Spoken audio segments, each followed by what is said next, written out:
Olivia Carter, a poised and accomplished government leader, whose quiet strength is tested when she becomes the target of unfair scrutiny during a routine flight. What begins as a moment of prejudice and doubt transforms into a journey of courage, resilience, and unexpected connections. Along the way, Olivia inspires allies, confronts deeply ingrained biases, and builds a movement that challenges the systems that allowed such inequities to thrive. But the road to change is never easy. From difficult personal decisions to professional resistance, Olivia faces challenges that force her to question her own limits. Yet, in the midst of it all, she discovers the power of mentorship, the ripple effect of kindness, and the potential for even the most resistant hearts to change. How does a single act of defiance lead to a national movement for justice? And what lessons do we carry forward when faced with the choice to fight or stand aside? The morning sunlight spilled over the city of Chicago as Olivia Carter stepped out of her modest brick townhouse. The air was crisp, carrying the scent of wet leaves from the recent rain. Olivia's neighborhood was a mix of small homes and apartments, a place where everyone knew their neighbor. It was a comforting constant in her hectic life. She adjusted the strap of her leather briefcase, her polished heels clicking against the damp pavement as she made her way to the waiting car service. Olivia was a woman who exuded quiet authority. At 38, she had climbed the ranks in government, earning her position as Deputy Director of Public Policy. Her job demanded not only intelligence and grit, but also the ability to navigate spaces where she was often the only Black woman in the room. Years of subtle and not-so-subtle biases had thickened her skin, but the weight of proving herself every day was something she carried in silence. Her home was tidy and utilitarian. Shelves lined with books on leadership and policy sat beside framed photos of her family, her mother, a retired nurse, her younger brother, a software engineer, and her father, whose faded Navy uniform adorned the mantel. Olivia lived alone, her days consumed by work and travel.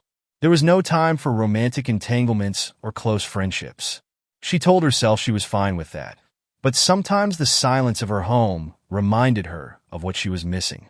Today, Olivia was flying to Washington, D.C. for a major conference on diversity in public leadership. It was a topic she felt passionate about, though she knew the audience would include skeptics. This conference was a chance to advocate for systemic change, and she had spent weeks preparing her speech. Arriving at Monarch International Airport, Olivia checked her watch. She was early, as always. The terminal was bustling with travelers, businesspeople tapping on laptops, families wrangling luggage, and vacationers with wide-brimmed hats and oversized sunglasses. Olivia moved with purpose through the crowd, her navy blue blazer and white blouse immaculate. As she approached the gate, she caught the eye of a man in a crisp suit. He was seated across from her waiting area, his Bluetooth headset perched on his ear. He seemed to be studying her, his brow furrowed as if puzzling over something. Olivia had seen this look before, the subtle scrutiny that often followed her in spaces where she was deemed out of place. She brushed it off, pretending to focus on her phone.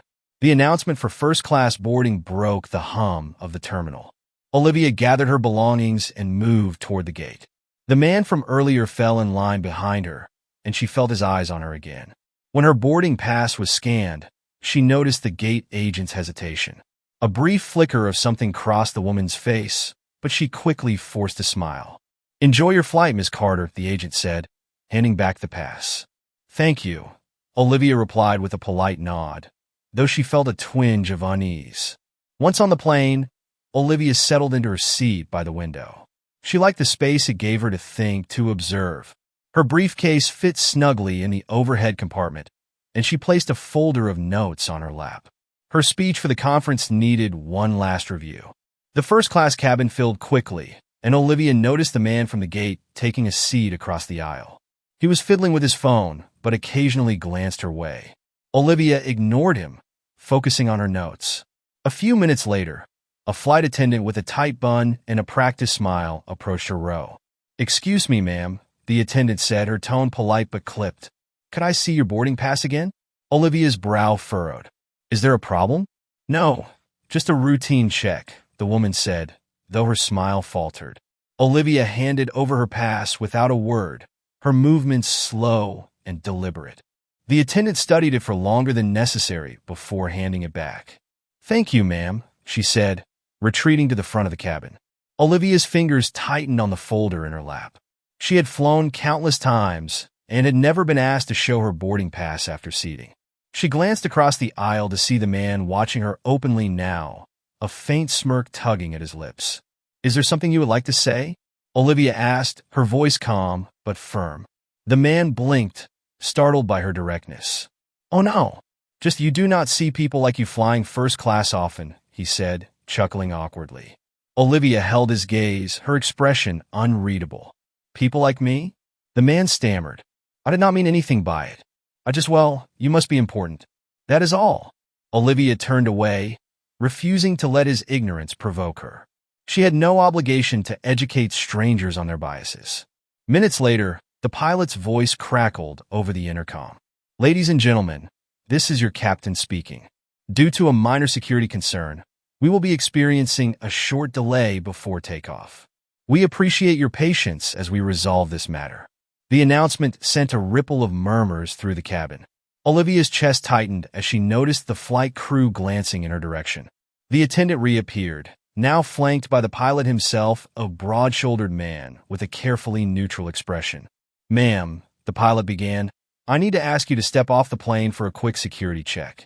It is just a precaution." Olivia's heart pounded, but her face remained calm. "I have already been through security and provided my boarding pass twice. Can you explain why this precaution is necessary?" The pilot hesitated, his professionalism slipping. "It is standard procedure. I am sure you understand." "I understand that I am being singled out without cause," Olivia said evenly. "If you insist on removing me, I will need a clear explanation." The pilot's jaw tightened. "If you refuse, we will have to involve airport security." "Then I suggest you do so," Olivia replied, folding her hands in her lap. "Because I am not leaving my seat until I receive a valid reason." The cabin grew tense as passengers whispered among themselves. Olivia could feel their stares, some sympathetic, others curious. Across the aisle, the man with the Bluetooth headset smirked, as if amused by the unfolding drama. A few rows back, a young woman with dark hair and a pale yellow sweater leaned forward. Her voice broke through the murmurs. "This does not seem right," she said, loud enough for the flight crew to hear. "She has not done anything." The passengers around her nodded in agreement. The unexpected support sent a flicker of warmth through Olivia's resolve.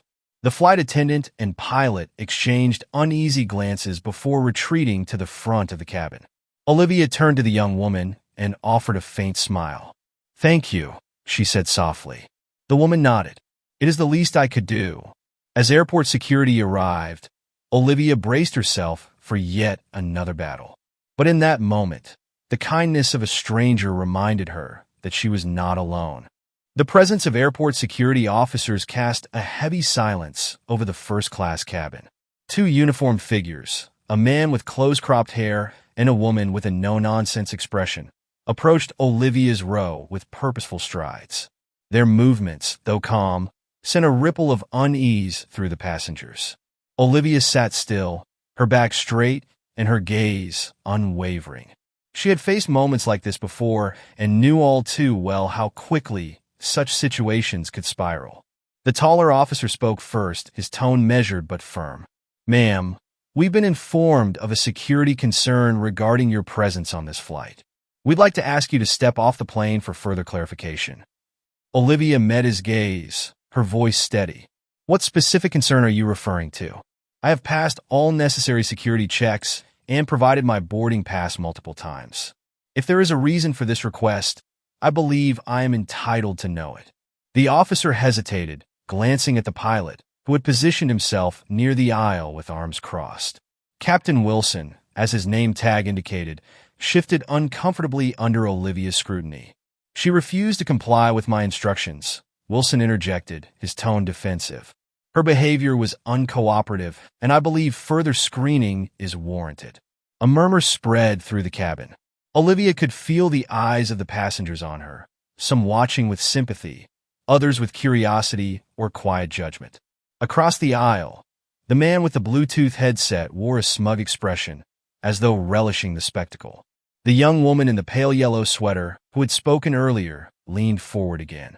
"Excuse me," she said, her voice clear and unyielding, "but this doesn't make any sense. I've been watching, and she hasn't done anything wrong. This feels wrong." The officer with the close-cropped hair turned to the woman, his expression softening slightly. "We appreciate your concern, ma'am, but this is a standard procedure." The young woman frowned, clearly unconvinced. Standard procedure doesn't usually involve singling out someone who's already complied with every rule. Olivia looked at her, a flicker of gratitude warming her composed demeanor. The woman's interjection had shifted the energy in the cabin. A few other passengers murmured their agreement, their discomfort with the unfolding scene becoming more vocal. "She's right," a middle-aged man in business attire added from a few rows back. "This is unnecessary." The shorter officer, whose badge read Sergeant Blake, glanced at her colleague, uncertainty flashing in her eyes. The pushback from passengers wasn't what they had anticipated. Captain Wilson, however, appeared more agitated. "Look, I have a responsibility to ensure the safety of this flight," he said, his voice rising slightly. "If someone is making other passengers uncomfortable, I have the authority to act." "Uncomfortable," Olivia repeated, her voice calm but sharp. "Who exactly is uncomfortable, and why?" "Because as far as I can see, the only discomfort stems from assumptions." Wilson's face reddened, and he opened his mouth to respond, but the woman in yellow stood before he could. "This is profiling," she said, her voice gaining strength. "You're targeting her because she doesn't fit whatever image you have of a first-class passenger. Admit it." The tension in the cabin became almost tangible.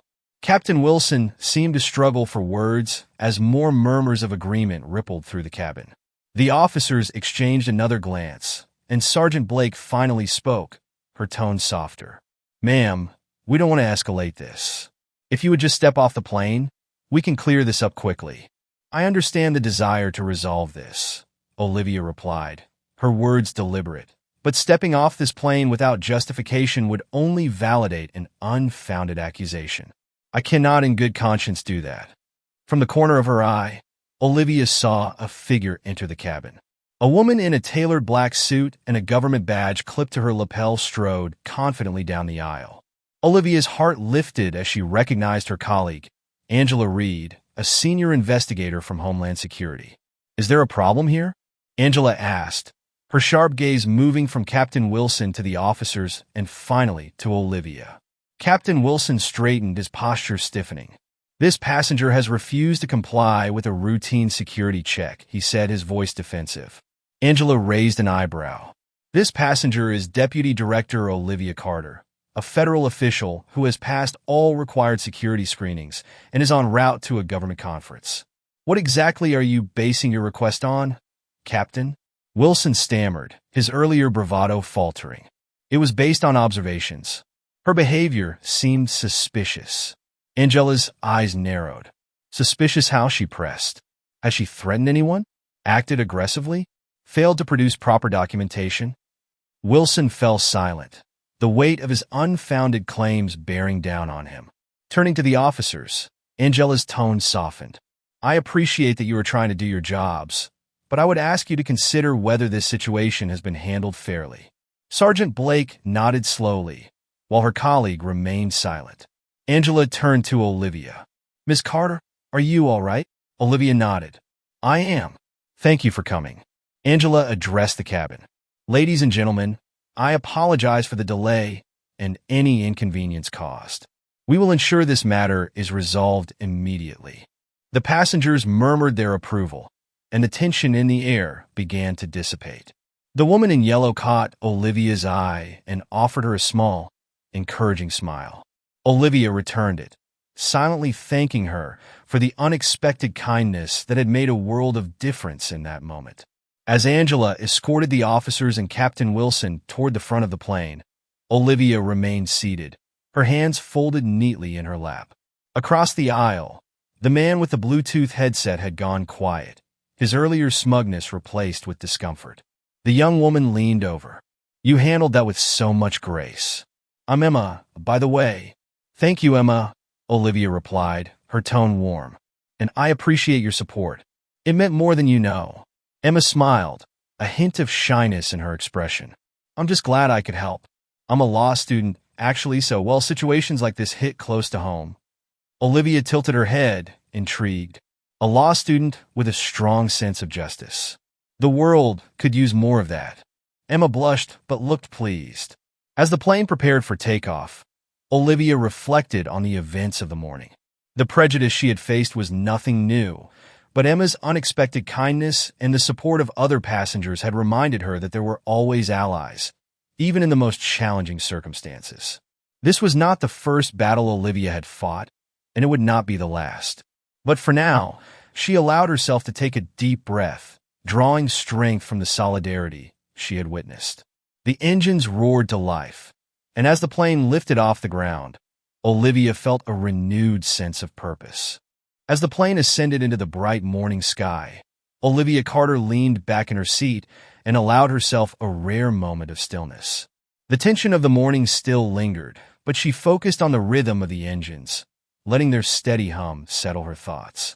Emma, the young law student who had come to her defense, sat quietly a few rows back, her presence a reassuring reminder that kindness still existed in unexpected places. Across the aisle, the man with the Bluetooth headset had buried himself in his phone, avoiding any further interaction. Olivia paid him no mind. The warmth of Emma's support and the calm confidence of her Homeland Security colleague, Angela Reed, outweighed the negativity she had faced. A flight attendant appeared, offering her a glass of sparkling water. Ma'am, I'm sorry for everything earlier, she said softly, her voice filled with hesitation. If there's anything I can do to make you more comfortable, please let me know. Olivia accepted the glass with a small nod. Thank you. I appreciate that. The attendant lingered for a moment before stepping away, leaving Olivia alone with her thoughts once more. She glanced down at the folder in her lap, its edges worn from weeks of preparation. The speech she would deliver at the diversity conference later that day suddenly felt heavier with meaning. Her phone buzzed gently on the tray table. A message from Angela popped up. Rest up on the flight. We'll debrief at the conference. Proud of how you handled this. Olivia smiled faintly, appreciating the reassurance. She tucked the phone away and opened her folder, scanning the neatly typed bullet points. The words blurred as her mind drifted to Emma's quiet bravery. Midway through the flight, Olivia noticed Emma approaching. The young woman hesitated at her row, her face a mix of curiosity and nervousness. Ms. Carter, Emma began, her voice soft but steady. I don't mean to bother you. I wanted to thank you. Olivia gestured to the empty seat beside her. You're not bothering me, Emma. Please sit. Emma slid into the seat, clutching a worn notebook against her chest. I wanted to thank you for standing your ground back there. It was inspiring. Olivia tilted her head, studying Emma's earnest expression. You were the one who spoke up when it mattered. That took courage. Emma's cheeks flushed, and she looked down at her hands. I'm just a law student. I haven't done anything important yet. You don't have to wait to make an impact, Olivia replied. What you did today mattered. It made a difference, not just for me, but for everyone who was watching. Emma's lips curved into a small smile. I guess I just couldn't stay quiet. My parents raised me to stand up for what's right, even when it's hard. Olivia nodded thoughtfully. They sound like wise people. For a moment, they sat in comfortable silence. Olivia could see Emma gathering her thoughts, the way her fingers fidgeted with the edge of her notebook. Can I ask you something? Emma finally said, her voice tentative. Of course. How do you stay so calm in situations like that? I mean, when people doubt you or treat you unfairly? Olivia considered the question carefully. It's not easy, she admitted, but I've learned that staying composed is often the most powerful response. People expect anger, expect emotion, especially from women like me. But when you refuse to give them that, you take away their power. Emma nodded, her eyes bright with understanding. I want to be like that, strong and unshakable. But sometimes I feel so small, like I'll never be able to make a difference. Olivia reached out and rested a hand on Emma's. We all feel small sometimes, Emma, but the important thing is to keep showing up, even when it's hard. Change doesn't happen overnight, but it happens because people like you refuse to give up. Emma's grip on her notebook tightened, and she smiled. Thank you. That means a lot. They spent the next half hour talking about law, leadership, and the quiet battles that shaped their lives. Emma shared her struggles with self-doubt, her dreams of becoming a civil rights attorney, and her frustrations with a world that often seemed stacked against her values. Olivia listened with patience and encouragement, sharing her own experiences as a young lawyer navigating a system that wasn't built for her. When Emma returned to her seat, Olivia felt a renewed sense of purpose. It wasn't often she allowed herself to reflect on how far she'd come or the impact she could have on others. But Emma's gratitude reminded her why she fought so hard, why she chose this path, despite its challenges. As the plane began its descent into Washington, D.C., Olivia glanced out the window, the sprawling cityscape coming into view. The conference loomed ahead, a room full of influential minds waiting to hear her speak. For the first time that day, she felt readier than ever. The plane landed smoothly, and as passengers gathered their belongings, Olivia turned to see Emma waiting for her near the aisle. "Good luck at your conference," Emma said, her smile warm and genuine. "You're going to do great." "Thank you, Emma," Olivia replied. "And good luck with your studies. I have no doubt you'll make an incredible attorney someday." As they parted ways in the bustling terminal, Olivia felt a quiet sense of optimism. The events of the morning had been challenging, but they had also shown her the power of connection and kindness. Olivia stepped into the car waiting to take her to the conference, the weight of her briefcase feeling a little lighter. She had a message to deliver, and she knew that somewhere in the audience, or perhaps somewhere far beyond the walls of the conference, there would be someone like Emma waiting to hear it. The towering glass facade of the Washington Convention Center reflected the mid-morning sunlight, casting sharp angles of light onto the bustling street below. Olivia Carter stepped out of the car, her briefcase firmly in hand, and smoothed the front of her blazer. Inside her, a subtle mixture of nerves and resolve churned, but she had long since mastered the art of appearing unfazed. The conference lobby was abuzz with activity. Attendees in suits and tailored dresses mingled, their voices creating a low hum of conversation. Banners hung from the ceiling bearing the event's theme, strengthening leadership through diversity. Olivia's gaze flicked over the faces, noting a mix of expressions, some genuinely interested, others skeptical. She checked in at the registration desk and was directed to a lounge reserved for panelists. Inside, a few speakers were already seated, sipping coffee and reviewing their notes. Olivia found a quiet corner, pulled out her folder, and began to go over her talking points one last time. "Miss Carter," a deep voice interrupted. Olivia looked up to see a tall, silver-haired man in a navy suit standing before her. His badge read Charles Bennett, Senior Policy Advisor. He extended a hand, his smile warm but measured. "Charles Bennett," he introduced himself. "I've been looking forward to hearing your presentation." Olivia stood and shook his hand, her grip firm. "Thank you. It's a privilege to be here." Charles gestured to a nearby seat. "May I join you for a moment?" "Of course," Olivia said, sitting back down. He settled into the chair across from her, studying her with the keen eyes of someone who had spent years in high-stakes negotiations. "I heard about the incident on your flight this morning," he said carefully. Olivia's posture stiffened slightly, though her expression remained neutral. "Word travels fast, I see." Charles gave a small nod. "It does in circles like these. I just wanted to say I'm sorry you had to experience that. Unfortunately, it's a scenario I've heard about far too often." Olivia hesitated, caught off guard by his candor. "Thank you. It's not the first time I've encountered something like this, but it's always disheartening." "Understandable," Charles replied. "And it's exactly why your voice here is so important. These issues aren't abstract, they're lived experiences. People need to hear that from someone who's lived it." Olivia studied him for a moment, trying to discern his intentions. There was sincerity in his tone, and his words carried a weight that suggested he wasn't merely offering platitudes. "I appreciate that," she said, her tone measured but genuine. "It's why I'm here." Change doesn't come easily, but it's necessary. Charles leaned forward slightly. I couldn't agree more. In fact, I'd like to discuss a potential collaboration if you're interested. Olivia raised an eyebrow. A collaboration? I'll admit, I've been following your work for some time, Charles explained. Your initiatives in public policy, particularly around diversity and inclusion, have been groundbreaking.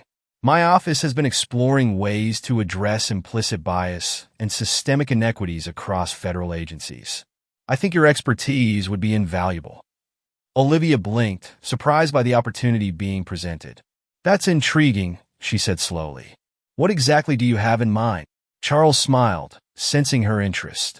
I'm proposing a task force, a cross-agency initiative aimed at reforming hiring practices, leadership development, and training programs to ensure diversity isn't just a box to check, but a cornerstone of effective governance. Olivia felt a spark of excitement, though she kept her expression composed. That's an ambitious undertaking. It is, Charles agreed. But with someone like you leading the charge, I believe it's achievable. And after what happened to you this morning, I think it's clear just how urgent this work is. She considered his words, weighing the potential impact of such a project against the challenges it would undoubtedly face. It was exactly the kind of initiative she had always envisioned, a chance to make meaningful, systemic change. I'd like to hear more, she said finally, her tone firm with interest. Excellent, Charles said, his smile widening. Let's schedule a meeting after the conference. I'll have my office send over the details. They shook hands again, and Charles excused himself to prepare for his own panel. Olivia watched him leave, her mind already racing with ideas. When the time for her presentation arrived, Olivia walked onto the stage with practiced confidence. The auditorium was filled with professionals from across the public and private sectors, their faces turned toward her in anticipation. She began with a story, not the events of that morning, but another moment from her career, when she had faced similar challenges in proving her worth. Her voice was steady, her words deliberate, as she painted a vivid picture of the barriers that often went unseen but were deeply felt. I'm not here to talk about diversity as a buzzword, she said, her gaze sweeping the audience. I'm here to talk about why diversity is a necessity, why it strengthens organizations, builds trust, and ultimately saves lives. In my line of work, assumptions can cost lives. But when we build teams that reflect the world we serve, we make better decisions. We lead with empathy, insight, and strength. The room was silent, the weight of her words settling over the audience like a tangible force. She continued, weaving statistics with personal anecdotes, challenging her listeners to rethink their approaches to leadership. By the time she finished, the room erupted into applause. Olivia allowed herself a small, satisfied smile as she stepped off the stage. Later that evening, at the conference's networking reception, Olivia found herself drawn into a conversation with several attendees who had been inspired by her presentation. Among them was a young woman who introduced herself as Maya, a first-year policy analyst. Your speech was incredible, Maya said, her enthusiasm palpable. I've always believed in the importance of diversity, but hearing you put it into context, it was eye-opening. Thank you, Maya, Olivia replied, her tone warm. It's encouraging to know the message resonated. As the conversation continued, Olivia noticed Emma standing near the edge of the room, clutching a plate of hors d'oeuvres and looking slightly out of place. Excusing herself, Olivia made her way over to her. Emma, she greeted, drawing the young woman's attention. Emma's face lit up with a mixture of surprise and relief. Ms. Carter, I didn't expect to see you here. I'm glad you came, Olivia said sincerely. How are you finding the conference? It's incredible, Emma said. Your speech, it was everything I needed to hear. It reminded me why I chose this path. Olivia smiled, touched by her words. You have the passion, Emma. That's the most important ingredient. The rest will come with time and perseverance.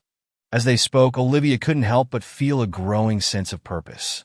The connection she was forging, the opportunities unfolding before her, they were reminders of why she fought so hard for change. And as she left the reception that night, her mind buzzing with ideas for the future, Olivia felt a renewed sense of hope. The road ahead would be long, But for the first time in a while, it felt like she wasn't walking it alone.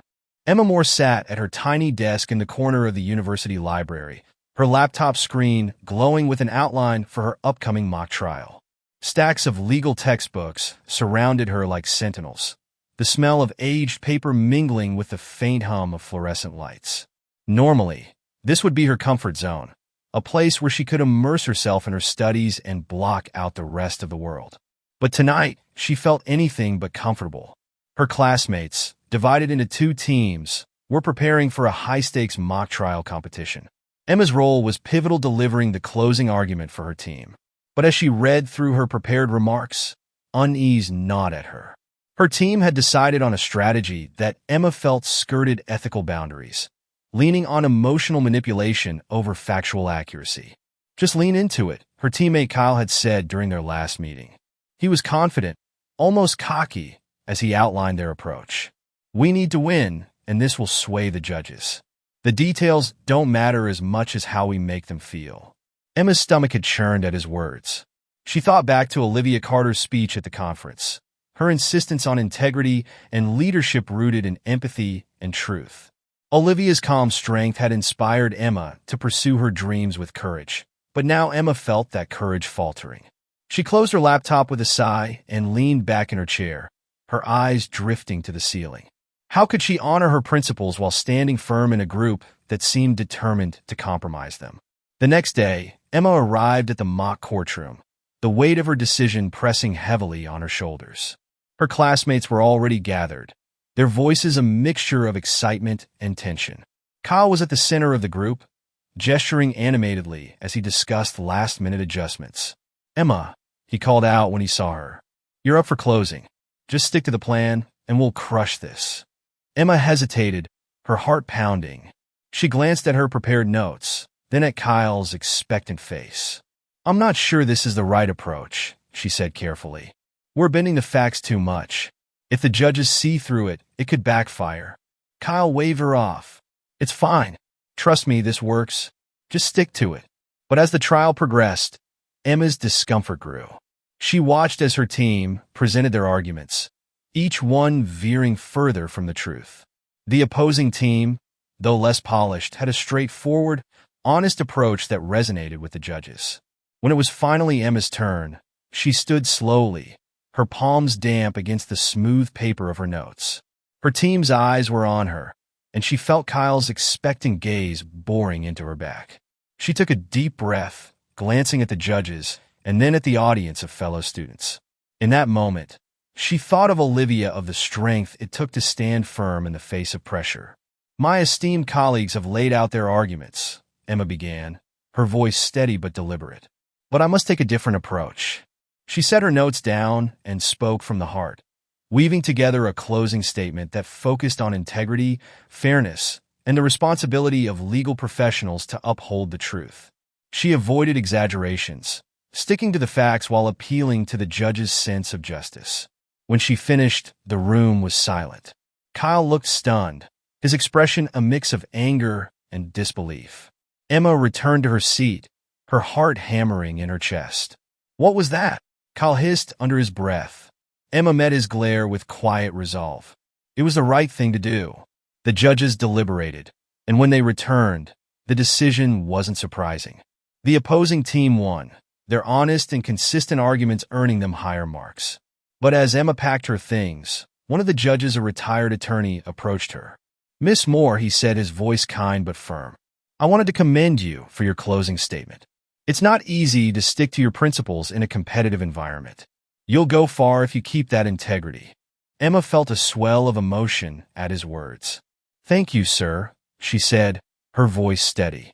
As she left the courtroom, Kyle barely spared her a glance. She knew her decision would cost her popularity within the group, but she didn't regret it.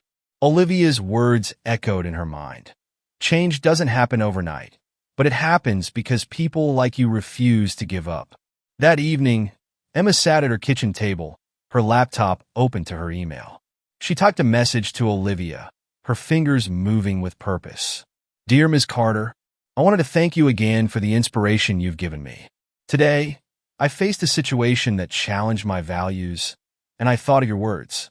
Standing my ground wasn't easy, but it was worth it. I hope to one day lead with the kind of integrity you embody." She hesitated before hitting send, but when she finally did, a sense of relief washed over her. Several days later, Olivia received Emma's email in the midst of a hectic day filled with meetings and deadlines. She read it during a rare quiet moment at her desk, a smile spreading across her face as she absorbed the young woman's words. It was a reminder of why she did what she did, why she fought so hard for systemic change. Her work wasn't just about policies and initiatives, it was about people like Emma who carried the torch forward. Olivia composed a reply, her words thoughtful and encouraging. "Dear Emma, thank you for sharing your experience with me. I'm proud of you for standing firm in your convictions.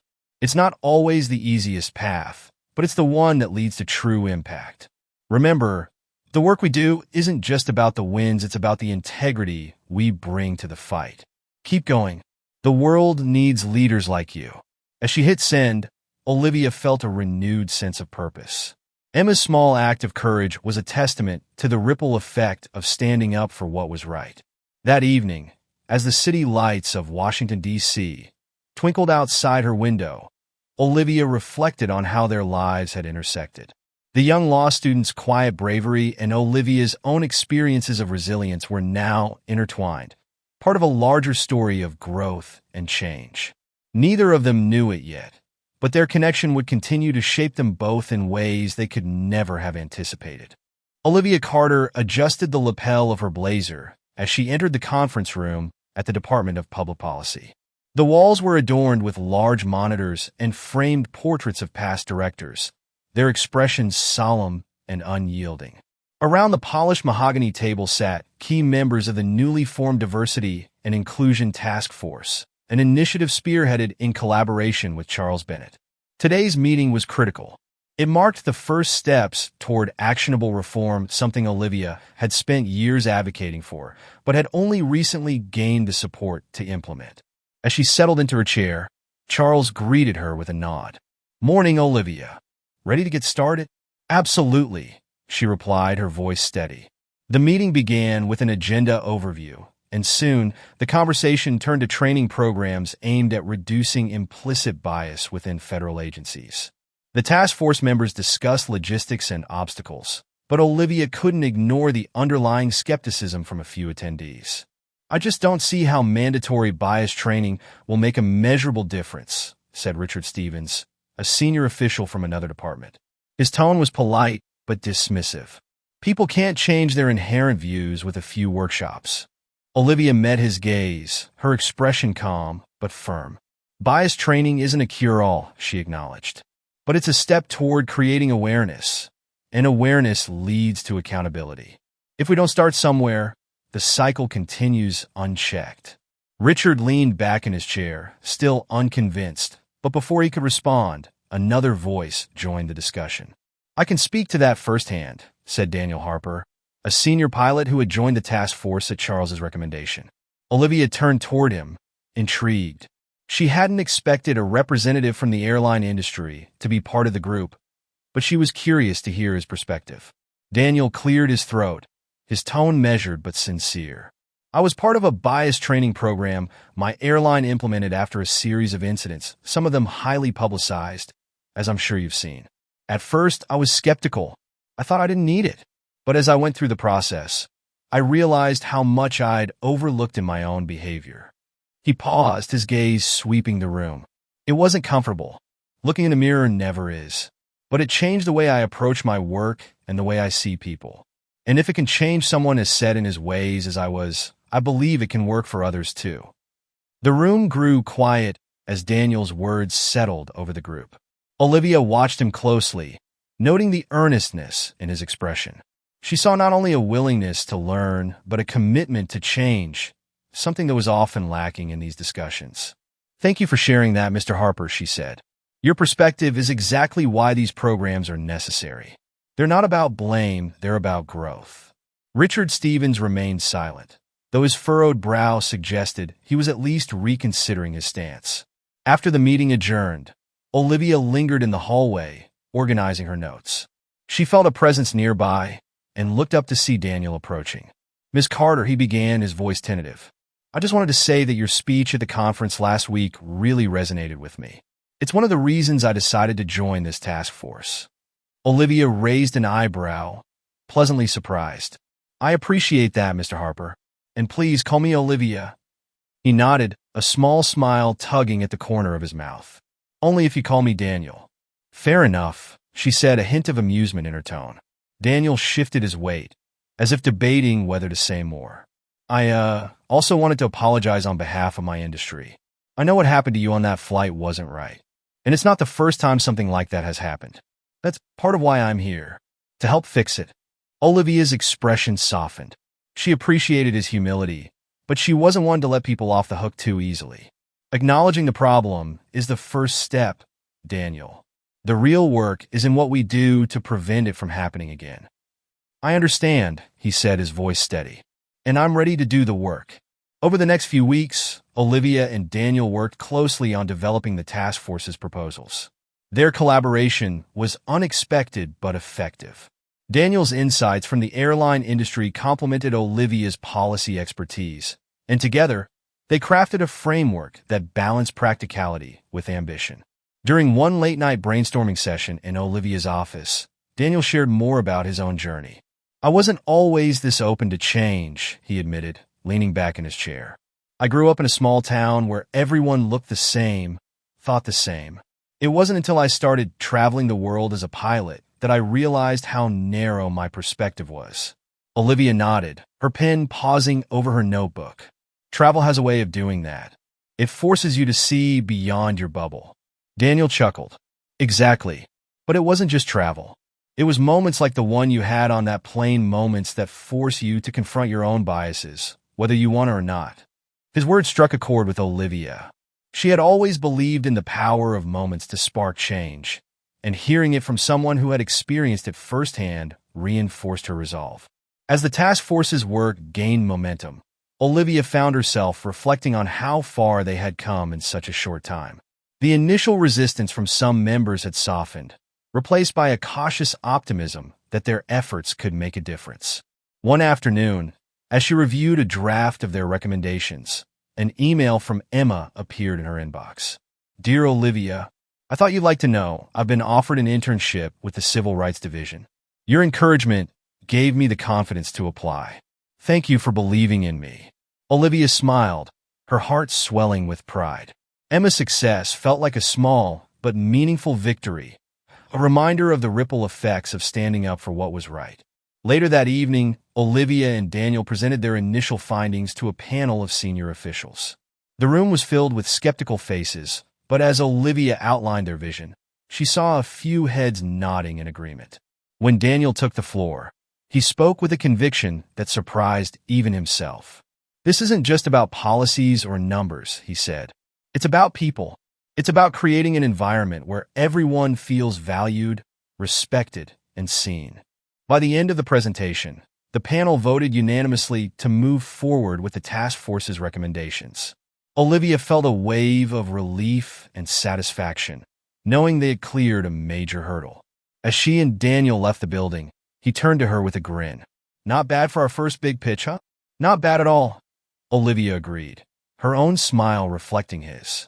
For the first time in a long time, she felt hopeful not just for the task force, but for the possibility of real, lasting change. The task force's progress was steady but demanding. Olivia Carter found herself juggling meetings, drafting policy proposals, and managing a team with a mix of perspectives, some eager for change, others hesitant to disrupt the status quo. Each day brought new challenges, but Olivia thrived in the space between conflict and resolution. It was where she did her best work. One of her greatest joys, however, was mentoring Emma Moore, the young law student whose courage and ambition had earned her an internship with the Civil Rights Division. Emma's infectious energy and fresh ideas were a reminder to Olivia of the idealism she had carried into her own early career. On a crisp autumn morning, Emma arrived at Olivia's office carrying a binder stuffed with notes and highlighted printouts. Her dark hair was pulled back into a ponytail, and her wide eyes sparkled with enthusiasm. Good morning, Olivia, Emma said, her voice bright. Good morning, Emma, Olivia replied with a smile. You look ready to conquer the world today. Emma grinned, sliding into the chair opposite Olivia's desk. I've been working on an idea for the training program. It's probably a little out there, but I think it could work.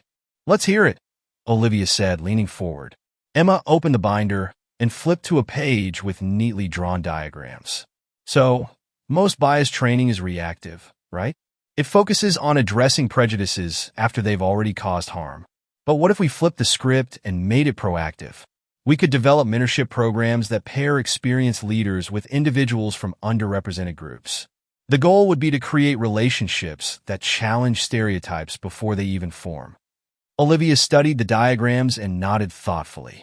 You're talking about humanizing the process, giving people the opportunity to learn from each other's experiences directly, rather than through abstract lessons. Exactly, Emma said, her excitement growing. It's not about lectures or checklists. It's about building empathy through connection. Olivia's mind raced with possibilities. She had always believed that real change came from understanding something that couldn't be achieved through policies alone. This is good, Emma, she said. Really good. Let's refine it and present it to the task force at our next meeting. Emma beamed. Thank you. I wasn't sure if it would be too ambitious. Ambition is what drives progress, Olivia said. Never apologize for aiming high. At the next task force meeting, Emma presented her mentorship proposal with Olivia's support. The idea sparked a lively discussion among the members, some of whom were initially skeptical. I see the potential, said Charles Bennett, stroking his chin thoughtfully. But how do we ensure buy-in from senior leaders? Some of them might see this as unnecessary or even threatening. Emma hesitated, but Olivia stepped in. Buy-in comes from framing it as an investment in leadership development, she said. By pairing seasoned leaders with men from diverse backgrounds, we're not just addressing bias, we're building stronger, more adaptable organizations. Daniel Harper, who had been listening intently, nodded in agreement. I can vouch for that. The best pilots I've worked with are the ones who've learned to see the world from multiple perspectives. This could be a game changer. The task force voted unanimously to move forward with a pilot program for Emma's proposal. As the meeting adjourned, Emma lingered, clearly overwhelmed but thrilled. Did that really just happen? She asked Olivia as they left the conference room. It did, Olivia said with a smile. You earned it. The mentorship program rolled out within weeks, starting with a small group of volunteers from various federal agencies. Olivia and Emma worked closely with Daniel to refine the training materials and match participants. One of the men's was a young data analyst named Jordan Reyes, who was paired with Richard Stevens, the senior official who had initially resisted the task force's efforts. The pairing was intentional. Olivia wanted to test whether the program could bridge even the widest generational and ideological gaps. At first, Richard was skeptical. He approached the mentorship sessions with a guarded attitude, while Jordan was equally hesitant to share his experiences. But as the weeks went on, something began to shift. One afternoon, Richard walked into Olivia's office unannounced. Ms. Carter, he said, his tone uncharacteristically thoughtful, I wanted to talk to you about the mentorship program. Of course, Olivia said, gesturing for him to sit. What's on your mind? I'll admit, I didn't think much of it at first, Richard said, rubbing the back of his neck. But working with Jordan has been eye-opening. Hearing about his experiences, his challenges, it's made me realize how much I've taken for granted. Olivia tilted her head, studying him. That's a powerful realization, Richard. He nodded, his gaze distant. It's humbling, to be honest. And it's made me think about how I can do better, not just as a leader, but as a person. Olivia felt a flicker of hope. If someone like Richard could begin to change, then perhaps the program truly was making a difference. Meanwhile, Emma's internship was flourishing. She had grown more confident in presenting her ideas and navigating the complexities of government work. Olivia watched her progress with pride, seeing shades of her younger self in Emma's determination and passion. One evening, as they worked late in Olivia's office, Emma hesitated before speaking. Can I ask you something personal? She said, her voice cautious. Of course, Olivia said, setting aside her pen. Do you ever feel tired? Like the fight for change is never ending. Olivia leaned back in her chair, considering the question. All the time, she admitted. There are days when it feels like for every step forward, there's a setback waiting around the corner. But then I think about the people who came before me, people who fought harder battles with fewer resources, and I remind myself that progress, no matter how slow, is still progress. Emma nodded, her expression thoughtful. I guess it helps to remember that we're part of something bigger. We are, Olivia said. And every effort we make, no matter how small it seems, contributes to the larger picture. As the mentorship program gained traction, Olivia felt a renewed sense of purpose. The connections being forged between mentors and ments were more than professional, they were personal, breaking down barriers that had once seemed insurmountable. And as she watched Emma step confidently into her role as both a learner and a leader, Olivia knew that the future was in good hands. The mentorship program was in full swing, and Olivia Carter could feel the subtle but unmistakable shift in the energy around the task force. What had started as a modest initiative was gaining traction, both within government agencies and beyond. Reports of changed attitudes and strengthened relationships were trickling in, and Olivia was beginning to believe that they had tapped into something truly transformative. Late one afternoon, Olivia sat at her desk, reviewing feedback from participants in the pilot program. One comment caught her eye. This program helped me see my mentee not as a category, but as a person.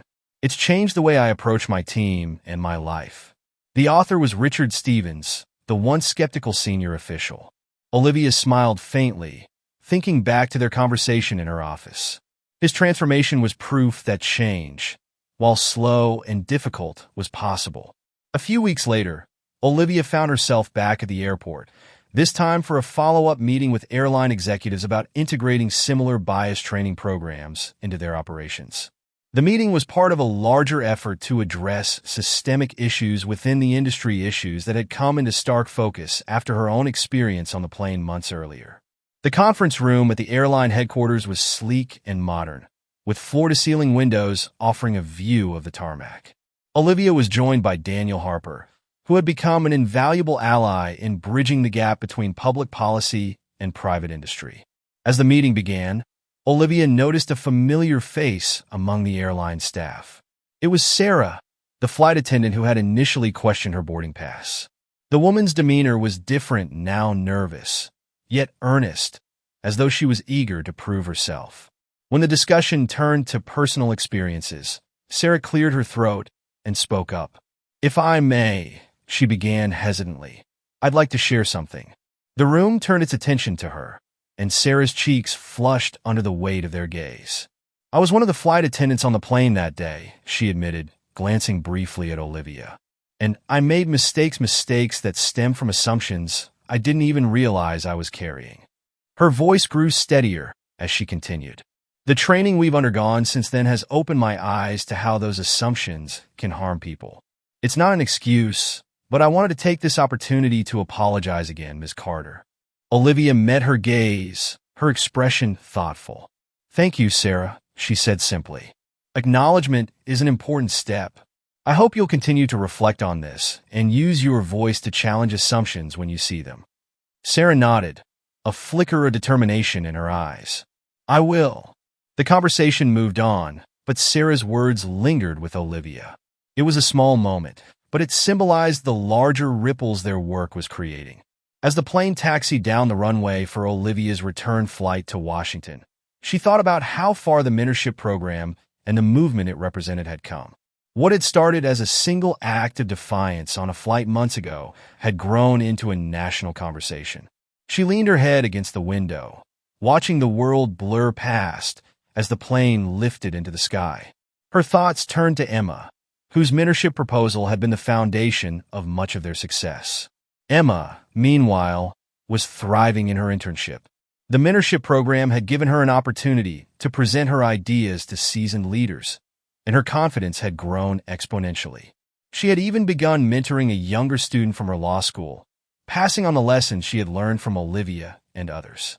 One evening, Emma called Olivia to share an update. "Olivia," she began, her voice brimming with excitement, "you'll never guess what happened today." "What is it?" Olivia asked, leaning back in her chair with a smile. "I was asked to co-lead a workshop on implicit bias at the law school," Emma said. "Me?"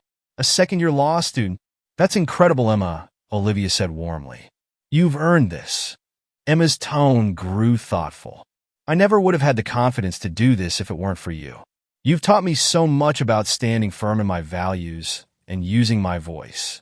It's been a privilege to watch you grow, Olivia replied. But remember, you're the one who made the choice to step up. That courage was always yours. Emma fell silent for a moment, clearly moved. Thank you, Olivia. I hope I can make as much of a difference as you have. You already are, Olivia said. The following week, the task force hosted its first public forum to share the results of the mentorship program and gather input for its expansion. The event was held in a packed auditorium, with participants ranging from federal employees to private sector leaders and community advocates. Olivia stood at the podium, scanning the diverse faces in the audience. She felt a swell of pride and responsibility as she began her speech. This program was built on the belief that real change happens through connection, she said. When we take the time to listen, to understand, and to learn from one another, we break down the walls that divide us. What we've seen over the past few months is just the beginning. Her words were met with applause, but it was the quiet conversations afterward that left the deepest impression. Attendees shared their stories of transformation and hope, each one a testament to the power of empathy and courage. As the evening wound down, Olivia found herself standing near the auditorium doors, watching attendees trickle out. Daniel approached, a cup of coffee in hand. You did good tonight, he said with a grin. We did good, Olivia corrected, her smile soft but genuine. Daniel chuckled. Fair enough. But seriously, this everything we've accomplished, it's something to be proud of? It is, Olivia agreed, her gaze distant. But there's still so much work to do. There always will be, Daniel said. But that's why people like you keep showing up. Olivia turned to him, her expression thoughtful. And people like you.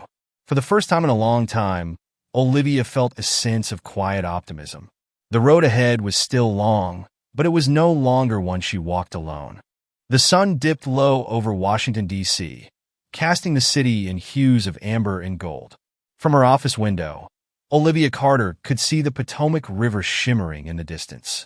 The day had been long filled with meetings, calls, and revisions to the task force's latest report, but fulfilling. She leaned back in her chair, letting the quiet hum of the building settle over her. Her thoughts turned to the journey that had brought her here. The task force, the mentorship program, and the ripple effects of her speech at the diversity conference all felt monumental. Yet, as she reflected, a familiar ache surfaced, the part of her life she'd long ignored. Her phone buzzed, breaking her thoughts. It was a text from her younger sister, Vanessa. Dinner soon? Been too long. Olivia sighed, her thumb hovering over the screen. Vanessa's texts were always cheerful, but Olivia knew they masked deeper tensions. They hadn't seen each other in months, their relationship strained by differences in values and lifestyle. Vanessa worked as a hairstylist in their hometown, and while Olivia admired her creativity, they often clashed on how to handle issues of race and identity. Sure, Olivia replied after a moment. Let's do this weekend. That Saturday, Olivia drove to a small cafe on the outskirts of the city where Vanessa had suggested they meet. The cafe was cozy, with mismatched chairs and the aroma of freshly brewed coffee wafting through the air. Vanessa was already there, her bright curls bouncing as she waved Olivia over. She wore a denim jacket covered in colorful pins, her smile as warm as ever. "Hey!" Vanessa exclaimed, standing to hug her. "Hey, Ness," Olivia said, smiling despite herself. They settled into a corner booth, and for the first few minutes, the conversation was light updates on work, Vanessa's latest art projects, and family news. But as the waiter brought their drinks, Vanessa's expression grew serious. "I saw the news about your task force," Vanessa said, stirring her iced latte. "You're doing big things, Liv. I'm proud of you." "Thank you," Olivia said, surprised by the genuine warmth in Vanessa's tone. Vanessa hesitated, then leaned forward. "But can I ask you something? Do you ever feel like you're fighting battles for people who don't even care? Like you're putting all this energy into changing systems, but the people in those systems don't want to change?" Olivia studied her sister, sensing the layers behind her question. "Sometimes," she admitted. "There are days when it feels like an uphill climb. But I remind myself that change doesn't come from everyone at once. It comes from the ones willing to step up, even if they're the minority. Vanessa nodded slowly, her fingers tracing the rim of her glass. I get that, but I think sometimes it's easier for you. You've always had this strength, this armor. I'm not built like that, Liv. Sometimes I just want to focus on living my life without constantly feeling like I have to prove something. The words stung, but Olivia knew they weren't meant to hurt. Vanessa's honesty was a reminder of the different paths they'd taken, shaped by the same struggles, but diverging in how they chose to face them. You don't have to prove anything, Ness, Olivia said softly. Living your life fully, authentically, that's resistance to. And it's just as important. Vanessa's eyes glistened, and she reached across the table to squeeze Olivia's hand. Thank you for saying that. I needed to hear it. For the first time in years, Olivia felt the barriers between them begin to soften. Their differences hadn't disappeared, but in that moment, they weren't insurmountable. Back at work, Olivia channeled the clarity from her conversation with Vanessa into the task force's next steps. The mentorship program was expanding, and new agencies were expressing interest in adopting similar models. One afternoon, Olivia received an email from Jordan Reyes, the young analyst who had been paired with Richard Stevens. Dear Ms. Carter, I wanted to share how much the mentorship program has meant to me. When I started, I wasn't sure I belonged in this field. But working with Mr. Stevens has been transformative. He's not just a mentor, he's become an advocate for me, and I finally feel like I have a voice. Reading Jordan's words, Olivia felt a deep sense of validation. She had always believed in the power of connection, and seeing it play out in real time was a reminder of why she kept fighting. The task force's work wasn't without its challenges. Some agencies resisted adopting the program, citing logistical hurdles or skepticism about its effectiveness. Olivia faced pushback from senior leaders who questioned the long-term impact of mentorship and bias training. During one particularly heated meeting, Olivia found herself at odds with a high-ranking official who dismissed the initiative as feel-good optics. "We need results, Ms. Carter," he said, his tone condescending. "Not just good intentions." Olivia straightened in her chair, her voice calm but firm. "With all due respect, this program has already delivered results. We have data showing increased employee satisfaction, improved team dynamics, and measurable shifts in attitudes among participants. These aren't just good intentions, they're tangible changes that are laying the groundwork for a more equitable future." Her words were met with a murmur of agreement from others in the room, and the official grudgingly backed down. As the weeks passed, Olivia saw the ripple effects of their work extending far beyond the walls of government buildings. Community organizations, private companies, and even educational institutions began reaching out for guidance on implementing similar programs. One evening, Olivia received a call from Daniel Harper.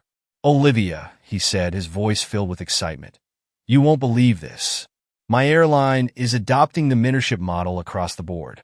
They're even incorporating it into their leadership training for new pilots." "That's incredible, Daniel," Olivia said, her smile genuine. "You've been a huge part of making that happen." "So, have you?" he replied. "This work, it's changing people. It's changing me." Later that night, as Olivia sat by her window overlooking the city, she reflected on the growth she had witnessed not just in others, but in herself. Her conversation with Vanessa had reminded her of the importance of balance, of finding strength in vulnerability and connection. The work was far from over, but Olivia felt a renewed sense of purpose. She wasn't just building policies, she was building bridges between generations, between perspectives, and between people who might never have seen eye to eye. And in those quiet moments, she knew that every challenge she faced was worth it. The auditorium buzzed with anticipation as attendees filled the rows of plush seats. Leaders from government agencies, private corporations, and community organizations gathered to celebrate the formal launch of the Mentorship Initiative. The program, once a fledgling idea, had grown into a movement that transcended sectors. Olivia Carter stood backstage, her reflection staring back at her from a full-length mirror. Her tailored navy dress exuded professionalism, but it was her posture straight-backed, poised, and unyielding that truly conveyed her confidence. The weight of the past months hung in the air around her, but so did the hope of what they had accomplished. Charles Bennett appeared beside her, his presence calm and steady. "You've come a long way, Olivia," he said. "Are you ready for this?" Olivia turned to him, a small smile playing at the corners of her mouth. "Always." He chuckled. "I don't doubt that. Break a leg." The lights dimmed as Olivia stepped onto the stage. A single spotlight illuminated her as she approached the podium, the murmurs of the audience falling silent. "Good evening," she began, her voice steady but warm. "When we started this journey, I could not have imagined standing here tonight, celebrating what has become so much more than a program. This initiative has grown into a testament to the power of connection, empathy, and the courage to challenge the status quo." She paused, her gaze sweeping the room. The idea was simple. Pair mentors and men from different backgrounds and allow them to learn from each other. But the impact has been profound. We've seen walls of misunderstanding break down, assumptions dissolve, and new bonds form. This isn't just about professional growth, it's about creating a culture where everyone feels seen and valued. Olivia continued, sharing stories of transformation: Jordan Reyes finding his voice, Richard Stevens becoming an advocate, and agencies reshaping their leadership structures. As she spoke, the faces in the audience reflected hope, curiosity, and pride. She concluded with a call to action. This is only the beginning. True change requires vigilance, persistence, and most importantly, people who refuse to accept the world as it is. Let us be those people. Let us carry this work forward not because it's easy, but because it's necessary. The applause was thunderous, filling the auditorium with a sense of unity and purpose. Olivia stepped back, her chest rising and falling as she absorbed the moment. After the event, Olivia mingled with attendees in the reception hall.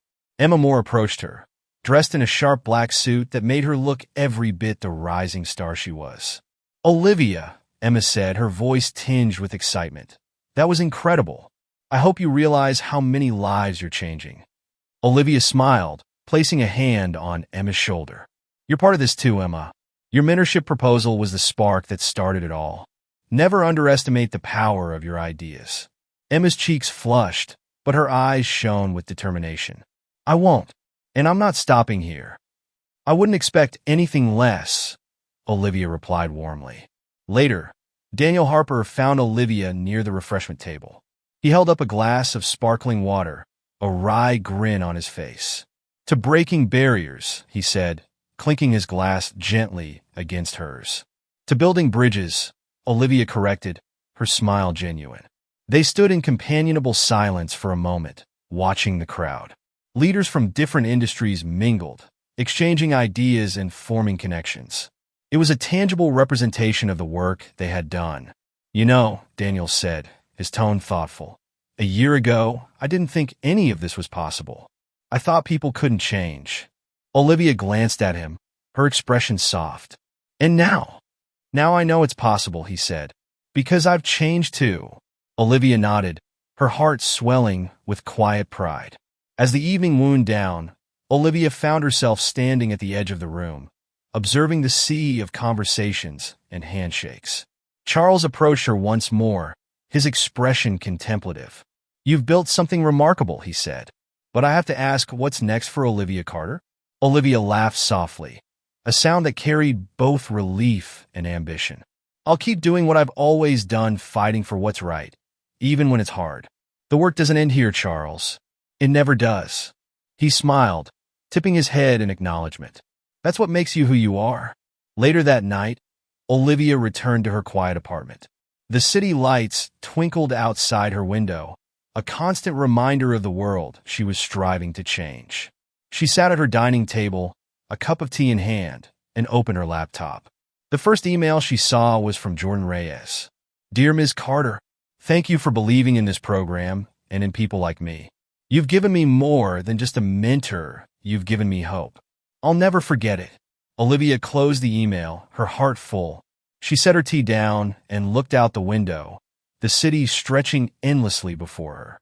This journey had begun with a single act of courage, refusing to leave her seat on a plane when she was unjustly singled out. It had grown into something far greater than herself, touching lives she would never have imagined. The road ahead was still long, but Olivia knew she wasn't walking it alone. With every connection forged, every voice amplified, and every barrier broken, she was reminded of the power of resilience, kindness, and hope. And as she sat there, surrounded by the quiet hum of her apartment, she felt ready for whatever came next. This story is more than just one person's journey. It's a testament to the power of resilience, connection, and the courage to fight for change. Olivia's story reminds us that even in the face of adversity, kindness and determination can create ripples that touch countless lives. If this story inspired you, don't keep it to yourself. Share it with someone who needs to hear that their voice matters, that their actions, no matter how small, can lead to something extraordinary. And if you want more stories of hope, courage, and transformation, be sure to subscribe to our channel. Your support helps us bring these impactful tales to even more people. Together, we can continue spreading messages of perseverance and kindness, one story at a time. Thank you for watching, and we'll see you in the next story.